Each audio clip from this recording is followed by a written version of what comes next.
On your Wednesday episode of Locked On Raptors, the Toronto Raptors introduced Darko Rajaković as their new head coach, and now it's time to plot the course forward. Are the Raptors back? Do they have a track and a direction once again? And what about their development system? Is there a chance that that can turn around as well with Darko Rajaković in tow? We will get into all of it with Katie Heindl, who was there yesterday for the presser. Let's get to it.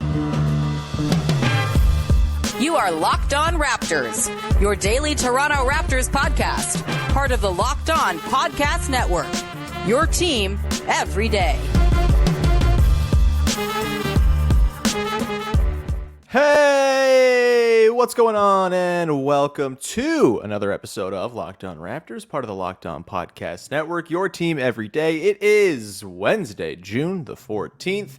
And I'm your host, Sean Woodley. I've been covering the Toronto Raptors now for 9 seasons on various platforms. You can find all my work over on Twitter at Woodley Sean. You can go and follow the show on Instagram at Locked On Raptors, on Twitter at Locked On Raptors, even though I can't really access the Locked On Raptors Twitter from TweetDeck right now because TweetDeck is a broken mess of a machine. But that's not my problem. That's someone else's. You can also support the show by following, subscribing, rating, and reviewing on all of your podcast apps and on YouTube. And please come hang out in the Locked On Raptors Discord server, the place to be if you're looking for like a friendly, kind, non-toxic, non-angry place to talk about the Toronto Raptors among friends. So come join the link in the description. It's a great time. Again, during Game 5 of the finals, a finals closeout game, it was tied in the third quarter, and the conversation in the Discord was not about the basketball happening, but about Gary Trent Jr.'s option. It really is the place. If you're a sicko, like all the people who are in there, come hang out in the Locked On Raptors Discord as we are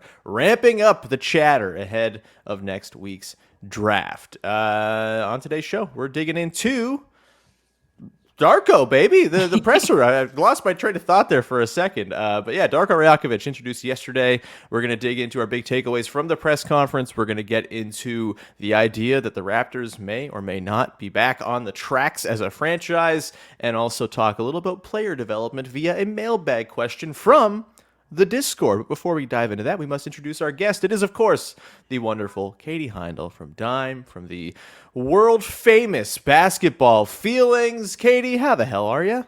I'm good, man. A little sleepy. It's been a busy week, but I'm good. You, hey, we're recording this one, crack of dawn. It's wonderful. It's beautiful. It's, yeah, we're having a great time over here because, yeah, well, why not wake up at 7:30 to talk about the Toronto Raptors, right? Yeah. All right, Katie, let's dive into sort of big takeaways from yesterday's presser. Obviously, outside, that was fun. Just glad it didn't rain like it did later in the afternoon because that would have been bad news. But yeah, outdoor unveiling of Darko Rajaković as the new head coach of the Toronto Raptors. The vibes were great. The X's and O's questions were being answered earnestly and not shooed away curtly. What a wonderful new era it seems we've reached here as Toronto Raptors fans. Katie, what were your sort of big takeaways from Darko Rajakovic's introductory press conference? I think the main thing was probably, you touched on it, just like the setting and it being outside, the stage setup, the balloons, the kind of fanfare of it. At first, it struck me as like you're trying to really make an event out of this, but then I thought more about it. I was like, well, yeah, it makes sense that the team is, one, it's nice for Darko coming in, first time head coaching position. Two, this does represent a change for the franchise that hasn't really had these kinds of changes very much at all. Like if you go back to Casey and then think of the fact that Nurse was on Casey's staff, to have these organizational new leafs, so to speak, without many ties to the past.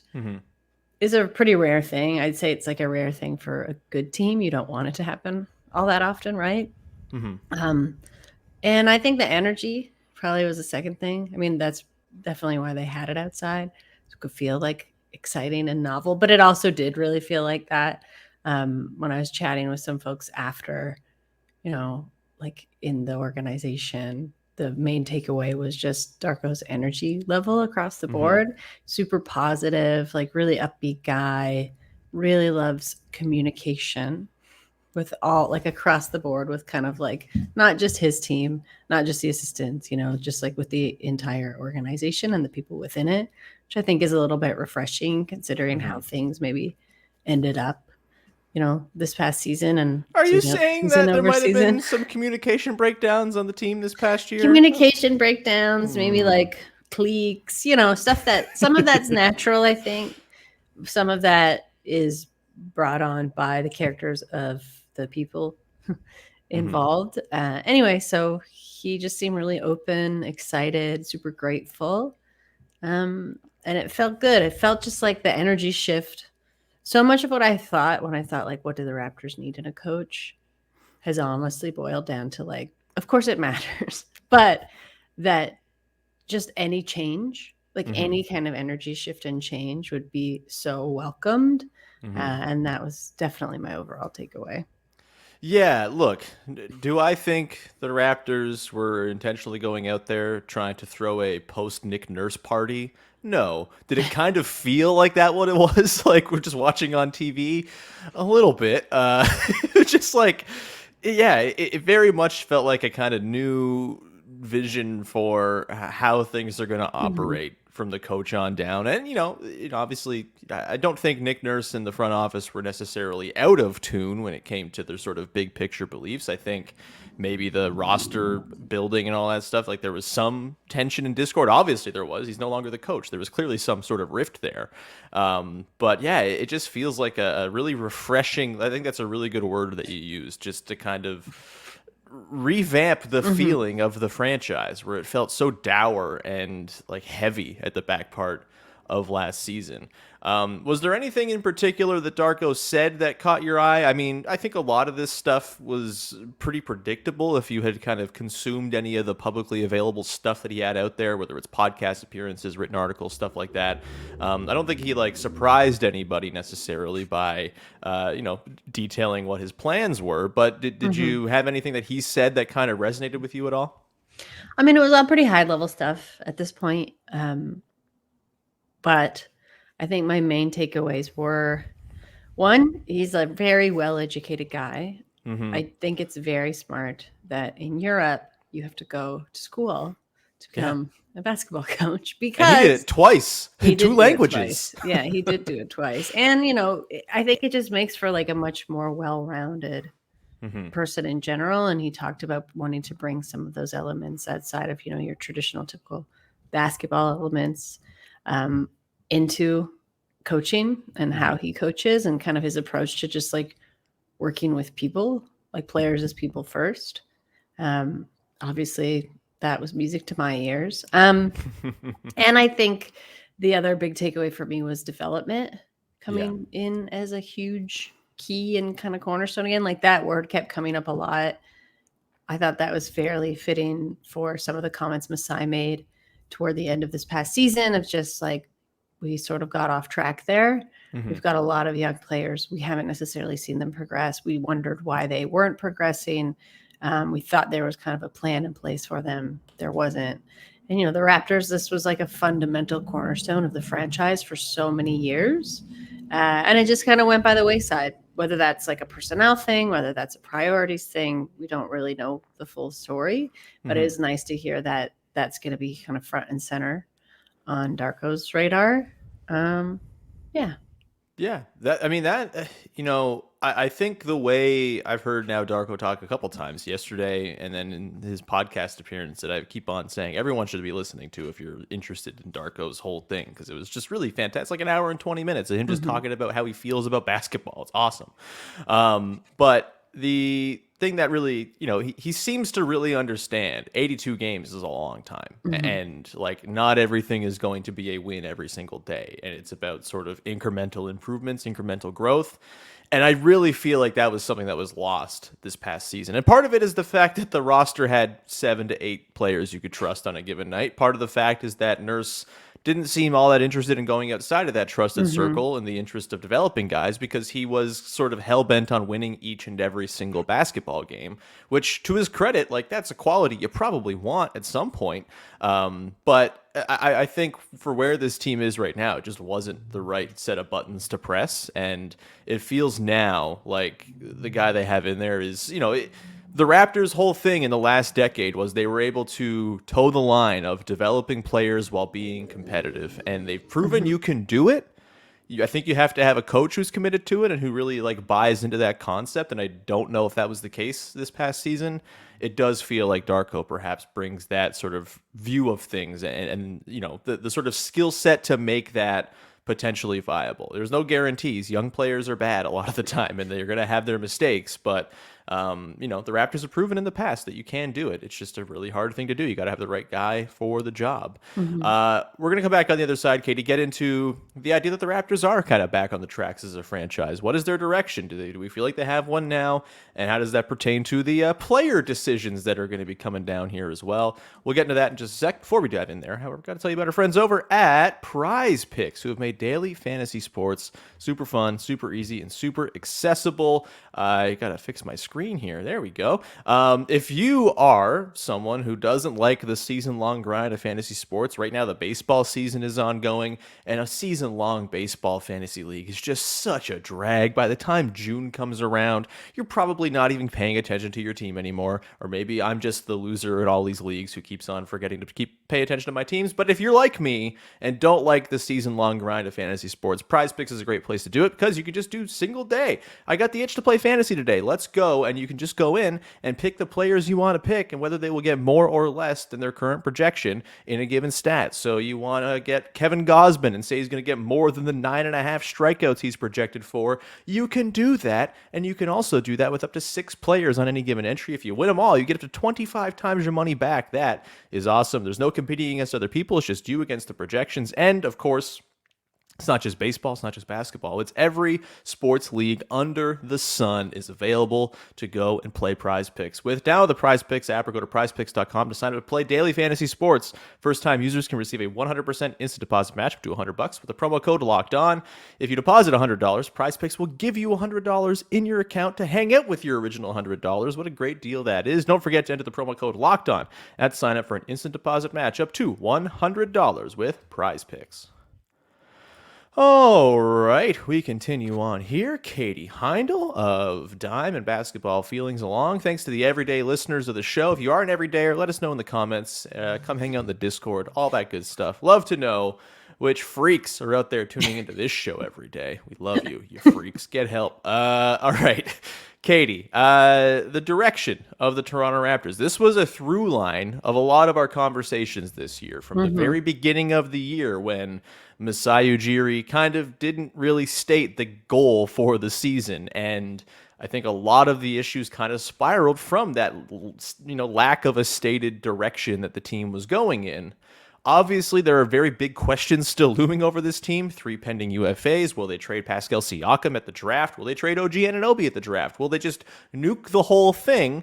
Or will they kind of run it back and retool and try to do this thing with their sort of established MO of keep good players and have it grow into something over time? You know, with those big caveats and questions, you know, considered, do you feel like yesterday was kind of like a resetting of the direction of the franchise at all?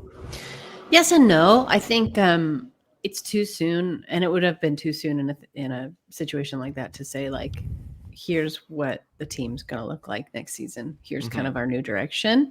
Masai did say to really, you know, take in the moment and realize, you know, to what I said earlier, kind of like how rare this is. This is like a new turn for us.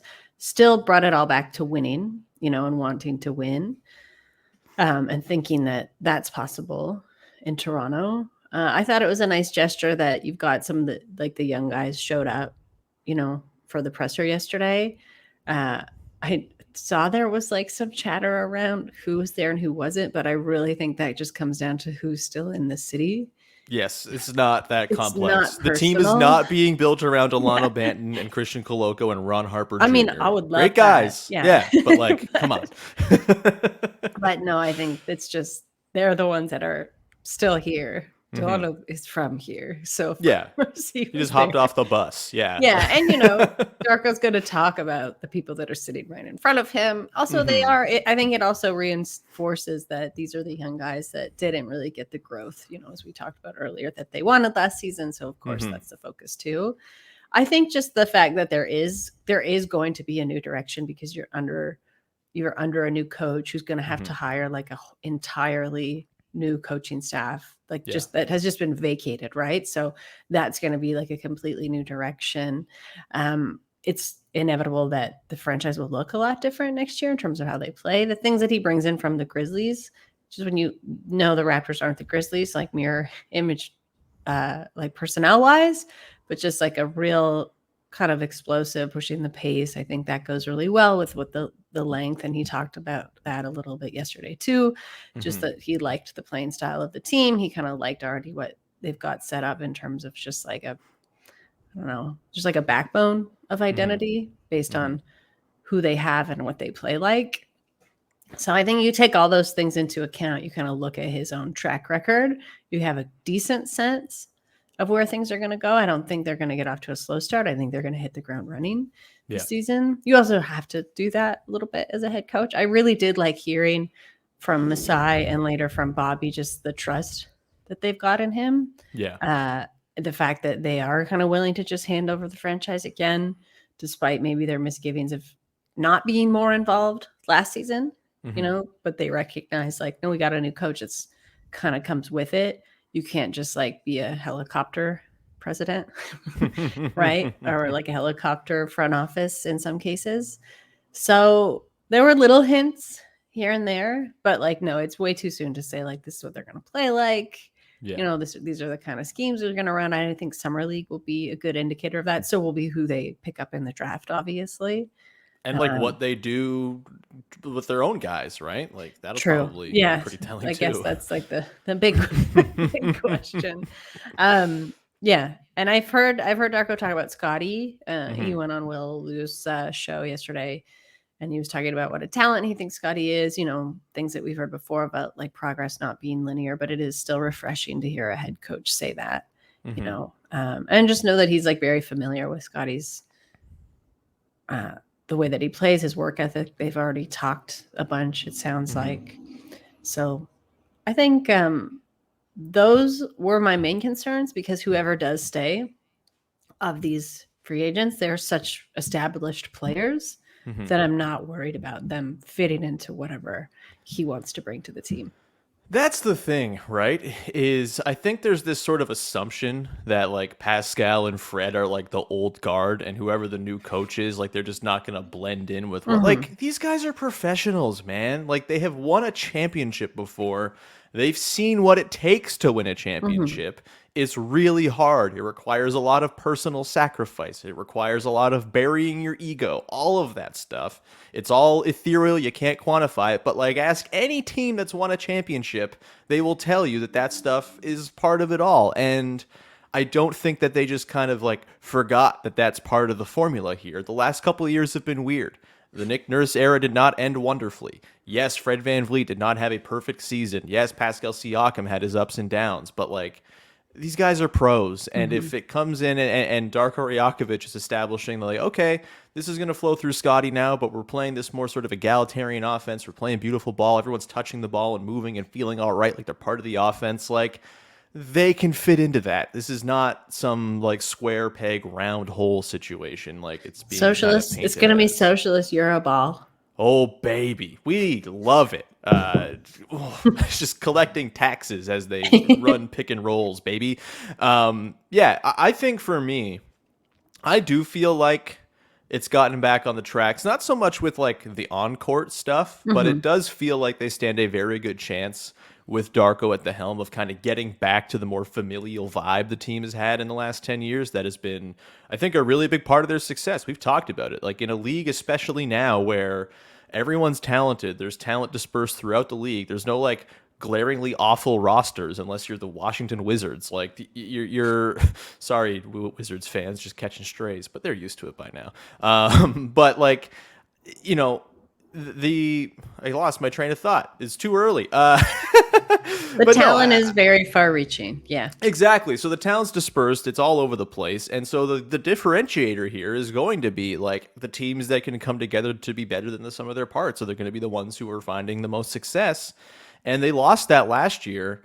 Hearing Darko Rajaković talk about how like he wants all of his players to know that he loves them and like that he is like there to sort of like invest in them as people and like the value of communication and getting to know people. Like That's the stuff you want to hear, baby. That is how you get back to like a franchise with an admirable, enviable culture. And again, there's no guarantee it's going to happen. He's still got to get into the job, and you have to see how it all plays out. There's no guarantees in anything with new head coaches coming in, but the way he talks, the things he seems to prioritize, that stuff just did not feel like it was part of the equation at all last year. And I'm really, really excited about that potential change in direction to kind of set the Raptors up in a more sort of positive and cohesive and on the string together kind of track. And it honestly makes me more curious, like if they do run it back, like how much of like maybe the coaching change really is all you needed. Like, I don't know. We went into last season thinking this team was talented. It's by no means a perfect roster. There are holes. There's no shooting. They need more guard play, et cetera, et cetera. But like we went in last year, everyone was picking them to be like the surprise darling home court team in the first round of the playoffs for a reason. It stands to reason if you kind of fix some of the very large big picture problems that existed, the similar group of players with some new direction, with some internal development, there's no reason to think they can't have like a much better season than they had last year and flirt with what they were a couple years ago and kind of get back on that positive, linear upward trajectory, that type of thing. So maybe that's super duper optimistic. Maybe everyone doesn't want to hear that and it's just get rid of all the players anyway and get some new guys in to play with Darko. And hey, that's fine too if that's what you want to do. But I'm just heartened by the fact that it seems like there's going to be more playing for one another and being there for one another than there was last year, it seems. Katie, we're going to come back, round it out, talk a little about player development when it comes to a few of the bench dudes and, the younger guys who were, of course, sitting front row, the core of the team going forward yesterday. We're going to get into them and sort of figure out who stands a good chance of benefiting from the arrival of Darko Rajaković. We'll get to that in a sec. Before we do that, however, just a reminder, go check out Locked On Leafs. The NHL draft is coming up. The offseason is going to be wild for the Leafs, and Mike and Dave do a great job covering the buds every day on your favorite podcast apps and on YouTube with Locked On Leafs. Go check them out. It's a wonderful, wonderful podcast about a team that I hate. All right, Katie, let's round this out. Player development. Is it back, baby? This has been a thing that's been lacking. We talked about it. And look, part of this is the cost of winning a championship. You get fewer shots at draft picks and young players when you're trading all your stuff for Marc Gasols and guys who are going to help you win championships who eventually end up leaving for nothing in free agency, justifiably, but still, this talent drain is just a thing. Part of this is it seems like ever since really the COVID bubble that the connection between the 905 and the Raptors has kind of fallen apart a little bit. There's not been that sort of direct line of talent sort of being pumped through the organization from the 905, to use a very vivid term. I think the question comes in from our Discord listener, Hickey420, asking, do any of our young guys benefit from this change of coach? Will Flynn or Banton be able to flourish in a bit more of a new system? How does it change things for guys like Koloko, Harper, and Doughton? We don't have to go maybe necessarily into specifics on each of these guys, because we are going to do that on tomorrow's show with Jamar, as we're going to revisit Bench Guy or Goodbye, our very cool and popular parlor game that everybody loved from about a month ago.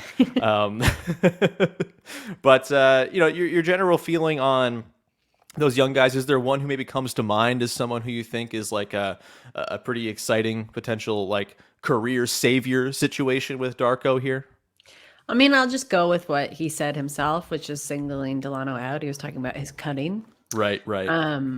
Delano has been somebody that I think did really suffer from not having many reps at all last season and has shown promise. And then the times that he was asked to play flailed a little bit because I think he didn't have any kind of baseline, right? Like experience.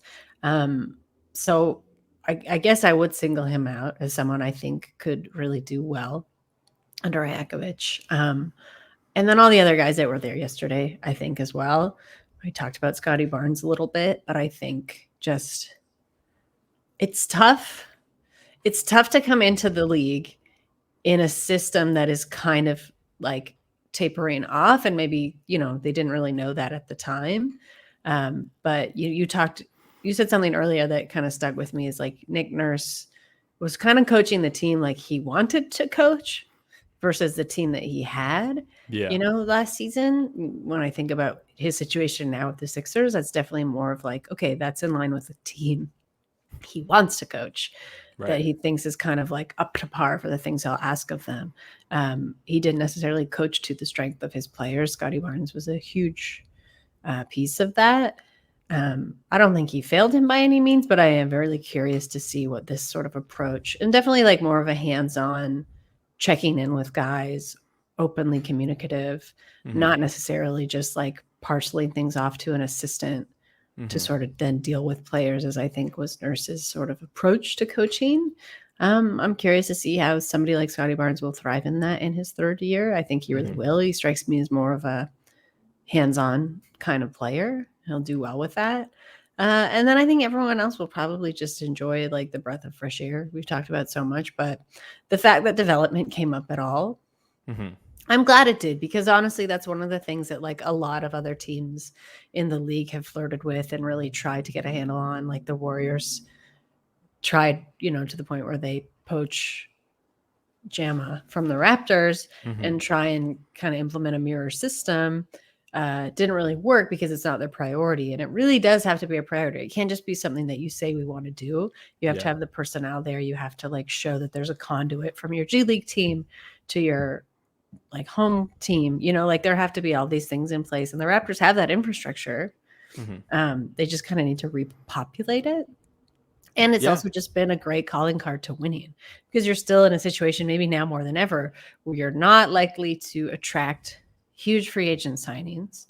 Free agency is like going to be dead league wide with the new rules coming in. Yeah, I'm pretty convinced. there's like, that it's just not too. a thing anymore. Yeah, there's a lot going against that. And the Raptors already had kind of a lot going against that. So the return to development is a really usable tool.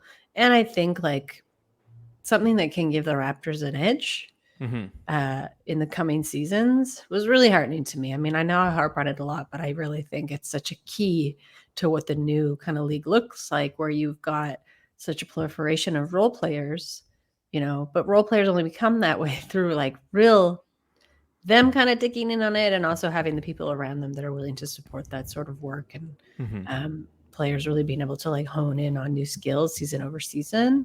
And I think just, again, finally to touch on what we talked about also, the breadth of talent league wide. Like you look at a team like the Nuggets, it's like these are going to be probably more slow build situations to championships, and the Raptors are far off from that. But I do think these are the building blocks that will get them back there. Yeah, I mean, the development thing, it's not just like a nice thing to have. It was a really nice thing when it was at its heyday for the Raptors, because it put them ahead of the competition, because they were kind of like the first on it when realizing, hey, there's this whole team where we can develop our players to then bring to our team. Like, this is crazy. Like, they just discovered minor league baseball exists or something. Like, it was, that they had that edge, and then the edge kind of went away because everyone else realized, oh, this is pretty important, isn't it? Let's maybe invest in this as well. And now I think it's all but one team has a G League affiliate. But like, yeah, this is a team that needs to be prioritizing this, because this is how you get players, whether it's you develop players into the Fred VanVleets or Pascal Siakams of the world, or you end up trading your good young players for better players. This is going to be the avenue, especially for a team like the Raptors that I don't think is really ever going to entertain like a deep rebuild under Masai Ujiri. That does not seem like how he's wired. And so they're not going to be this team that's in like constant pick accrual mode to have a million chips to go throw around like they're Sam Presti. This is going to be another one, by the way. I thought of you with that. What was that? Presti got like another pick. He got the Watching him get a 2029 pick You're from the first Nuggets. What a freak. What a freak. Anyway, yeah, I just think it's fundamental to what the Raptors want to do. This is not a franchise that's going to go and lure big free agents, as you mentioned. And again, the idea of free agency is going to die as we know it, as the league gets more cramped financially under the new second apron. And so it is going to be about, where can you find advantages on the margins and then parlay those into bigger advantages. And the development track is where this is going to happen. We'll get into the specifics of given players tomorrow with Jamar Hines. I do want to say I'm really excited about Christian Koloko and what he could be within this team. I think music to my ears hearing Darko talk about wanting to play a defense that's normal, where they stop the paint and corner threes. What a concept. And I really feel like Koloko could really thrive there. Yeah. The most efficient shots. What if we stopped those? What a concept. Unbelievable. Anyway, not to dance on the Nick Nurse departure too much. I think maybe the Raptors danced underplayed on it. You said it earlier. They handed out ice cream. I don't remember them handing out ice cream when Nick Nurse was coach at any point. That was maybe just like a little color aside. Like obviously they had that going, but then someone forgot to announce it, so it came from Masai, like at the very end of the presser. But to hear Masai be like, president of your basketball club, be like, and we have ice cream. And pretty awesome. Oh man, Katie, we're gonna wrap it there. Thank you so much for jumping on to hang out. We'll be back again tomorrow again to play Goodbye or Bench Guy or Goodbye Part 2 with Jamar Hines, as we'll run through the Raptors bench players and how we feel about them now that we know that Darko Rajaković is the head coach compared to how we felt about him a month ago. And then on Friday, I'll do an episode about Scoot Henderson, future Toronto Raptors, Scoot Henderson, at least for a lot of very hopeful Raptors fans who are surely not going to be let down when that deal doesn't happen, right? But Katie, before we wrap up here, anything you want to promote for the good people out there? Let's see. I should have something coming out on SB about Jamal Murray. I do have some stray thoughts about the Miami Heat still. You? Thoughts about the Miami Heat? No. Those may be on dime. I had a great interview with a up and coming, like this draft, soon to be NBA draftee. So I'll have a profile on them. Exciting. Also on dime shortly. Very cool. I'm excited to ask offline who that's about. We will leave some mystery there, though, and wrap up the show there. Ooh, who is it? It's not Victor. Sorry, everybody. It's not Victor. Damn. We're going to leave it there. Thank you very much for tuning into the show. Thanks for supporting. Thanks for being an everyday listener. And thanks for going and following, subscribing, rating, reviewing on your favorite podcast apps and on YouTube. Telling a friend. It's always much appreciated. And also join the Locked On Raptors Discord. The link is in the description, as always. Come hang out. Super fun. Loving all of the folks in there. We're nearing 100 people in there. 100 sickos. Come hang out with 100 sickos. What an advertising line that is. But with that, we will leave it there. We'll talk to you again on Thursday. Thanks so much for hanging. Bye-bye.